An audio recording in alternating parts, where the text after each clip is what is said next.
For nearly 2,000 years, a specific theological shadow has hung over the Christian faith.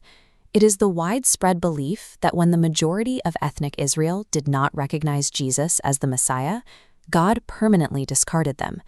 This doctrine is known as replacement theology. It argues that the modern church has inherited all the biblical promises, effectively becoming the new Israel, while leaving the physical descendants of Abraham with only the curses.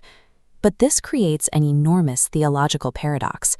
If the Creator can simply void eternal, unconditional promises made to a specific people, we have to evaluate what that means about his character. It presents a severe legal danger. A God who breaks foundational covenants with the people he chose cannot be trusted to keep new contracts with anyone else. To resolve this paradox, we have to strip away centuries of inherited tradition.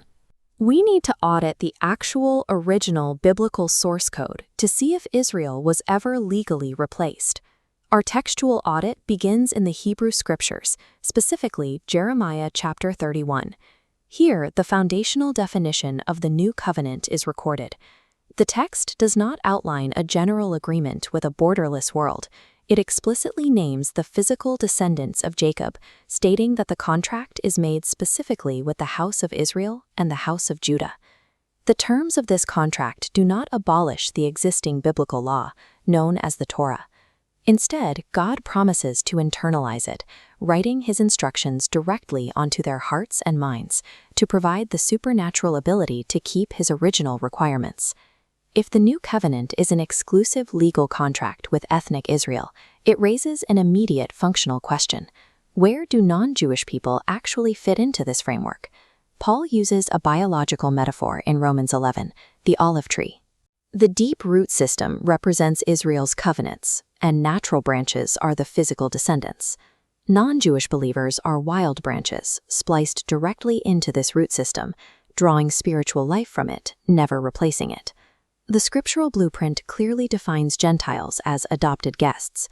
Through the Messiah, they are brought into the commonwealth of Israel, structurally dependent on the very Jewish roots they are often taught to ignore. So how did that original blueprint get lost? We have to shift the timeline forward to the post-apostolic era of the early church to investigate. During this period, early church fathers began a process of intentionally blending the raw biblical text with Hellenic thinking, heavily relying on Greek Platonic philosophy.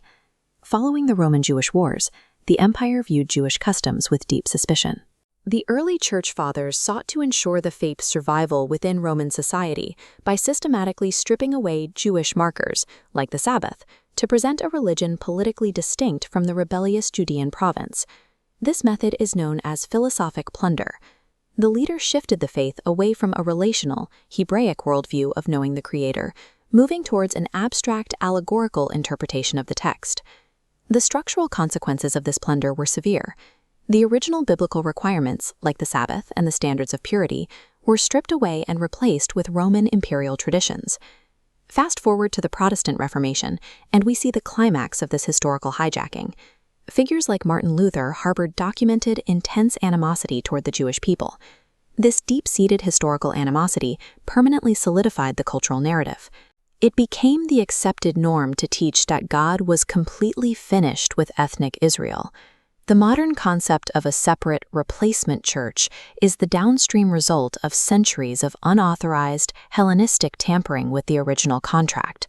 That historical rewrite stands in direct opposition to the nature of a relational God. The Creator of the universe keeps his word, and his covenants are not subject to human edits. This audit reveals a consistent structure. There is only one tree, one new covenant, and one way of the Lord. Rejecting the Jewishness of the faith is dangerous. When a grafted branch denies its own root, it effectively severs itself from its only source of spiritual life. The true posture of a grafted-in believer is one of humility. You do not replace Israel. You stand shoulder to shoulder with them as fellow citizens and invited guests. It is time to unmoor our theology from the philosophy of Athens.